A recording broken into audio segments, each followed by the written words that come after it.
పిల్లలకి, పెద్దలకి ఎంతో బలాన్ని ఇచ్చే ఈ డ్రై ఫ్రూట్ హెల్తీగా షుగర్, బెల్లం వాడకుండా ఎలా ప్రిపేర్ చేయాలో కాజు, చూద్దాం. బాదం సేమ్ క్వాంటిటీలో తీసుకున్నాను.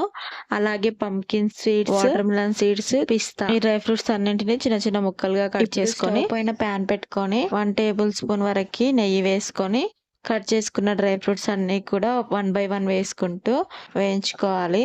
ఫస్ట్ బాదం, జీడిపప్పు వేయించుకున్నాక పిస్తా వేయించుకున్నాక pumpkin seeds, watermelon seeds వేసుకొని అన్నీ బాగా వేగాక లాస్ట్‌లో ఒక 2 టేబుల్ స్పూన్ వరకి గసగసాలు కూడా వేసుకొని వేయించుకొని పక్కన పెట్టుకోవాలి.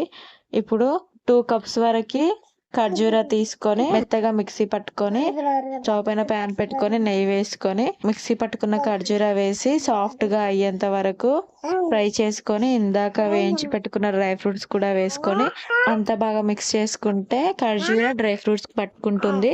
ఇలా పట్టుకున్నప్పుడు లడ్డూల్లా చేసుకుంటే డ్రై ఫ్రూట్ లడ్డు అయితే రెడీ అయిపోతుంది. వీడియో నచ్చితే లైక్ చేసి సబ్స్క్రైబ్